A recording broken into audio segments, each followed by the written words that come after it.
India has denied being the cause of severe floods that have hit Bangladesh. Delhi's eastern neighbour has seen a worsening situation in 6 districts in recent days. Torrential rains are affecting almost 2 million people. Some organisations have blamed India, suggesting the opening of a dam upstream on the Gumti River is to blame. But a statement from India's foreign ministry said that was factually not correct. Floods and heavy rainfall have caused havoc across Bangladesh and northeast India, as at least 30 people have been killed.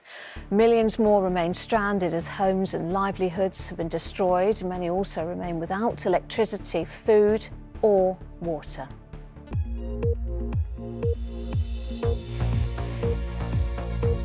Thousands of homes and properties are without power across the northwest of England as Storm Lilian hit parts of the UK. Strong winds have pulled down trees, with gusts of up to 80 miles an hour expected at times. The Met Office has warned there may be disruption to travel and damage to buildings. And Storm Lilian brings high winds and some travel disruption in parts of the UK ahead of the bank holiday weekend.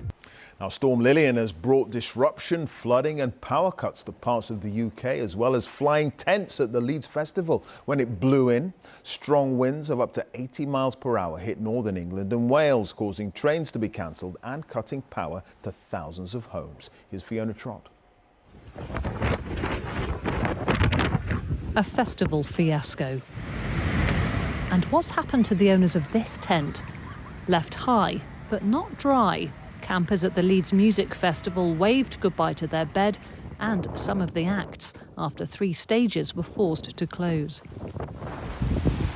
On the other side of the Pennines, Bolton's Food and Drink Festival was barriered off. What's happening here? Both bank holiday business and community life brought to a standstill.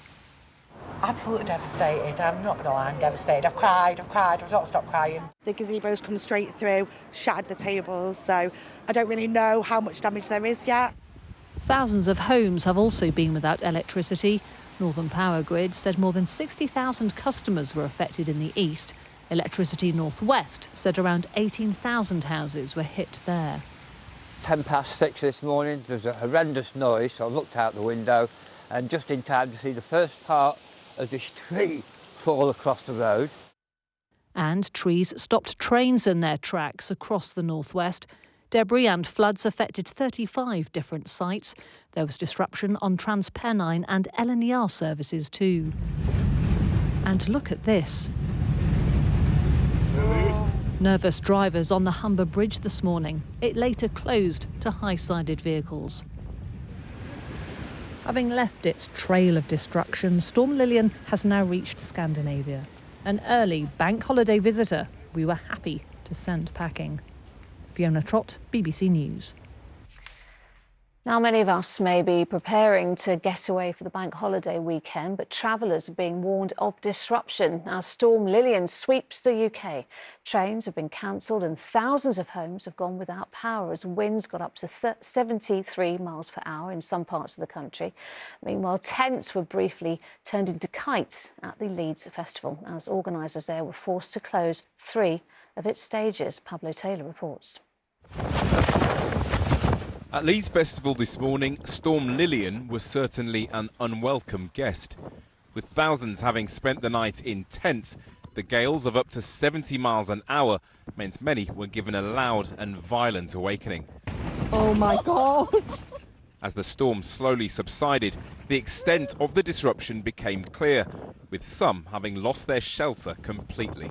Everyone were up proper early, just holding onto the tents for about 40 minutes so they didn't blow away. You see so many people just sat crying by a deflated tent. It was not good. People next to us, their tent was absolutely done for. Yeah, it was on the floor. Tents were flying about. Some people probably can't even find them. The decathlon line is absolutely massive. People trying to get replacement ones. It's awful.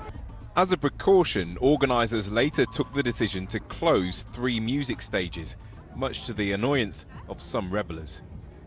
It's not happy when we paid £300 for a ticket, but there's nothing they can really do about it. It was a bit disappointing because now it's not even that windy, so... Yeah, you wouldn't know that the weather was even that bad. A yellow weather warning had been in place across much of England throughout the morning. This lorry driver was nearly swept over while crossing the Humber Bridge near Hull. Meanwhile, at Heathrow Airport, pilots battle to keep planes level while landing.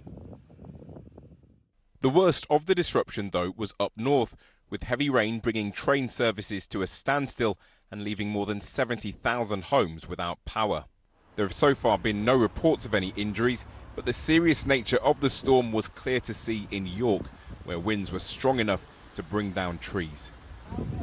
The good news is that the worst of Storm Lilian is now over. At Leeds Festival, revellers are hoping for a calmer night's sleep. Pablo Taylor, ITV News.